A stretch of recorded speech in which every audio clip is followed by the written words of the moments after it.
One day I was working with a prospective client about trying to land a project with them, and we had gotten to a point where we had agreement. Like he said, yes, this sounds great. I just need to make sure we've got approval from everybody on the team.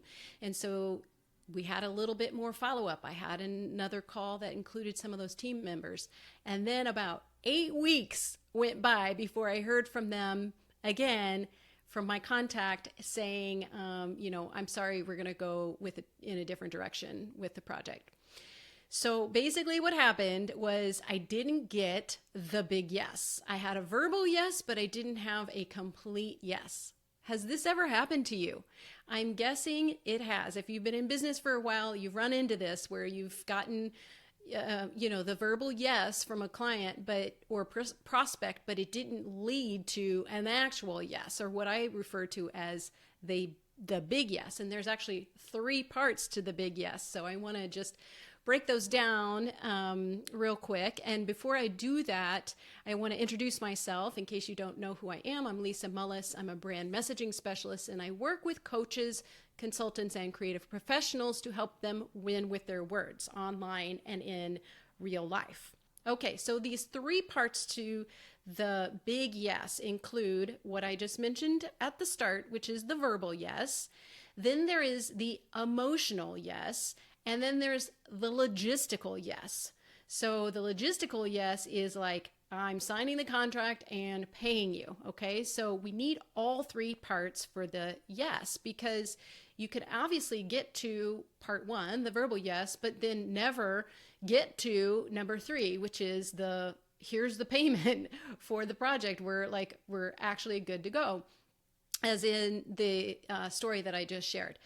You can also get to number 3 without number 2, which is the emotional yes, but that leads to problems down the road with the project. So if you don't have emotional commitment from the client on the project, things can happen like they don't show up for stuff. They don't participate in the way, they don't prioritize stuff the way that they really need to in order to have like full success with the project.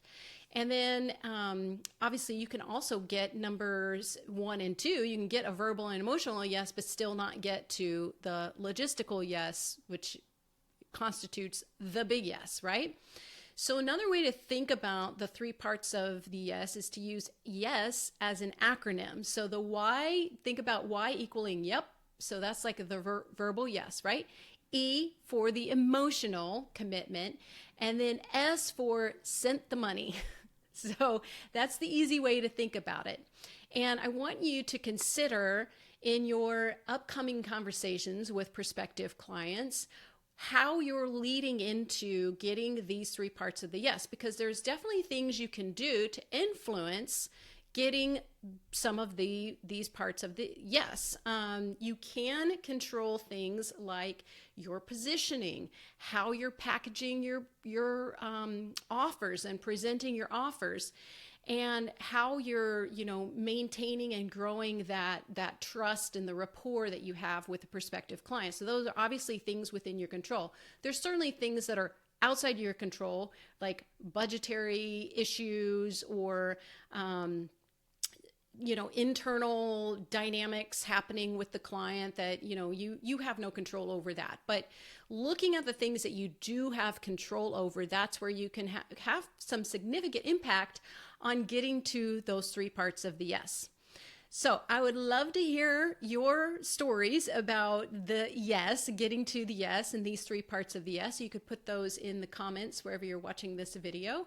And reach out to me if you feel like you could need some help with positioning and packaging and presenting your offers so that you can get to the big yes much more consistently and really like experience more of that, what we would call a conversion in marketing speak. All right, great. So thanks for your time watching. I look forward to seeing you in the next video. Have a great day. Bye.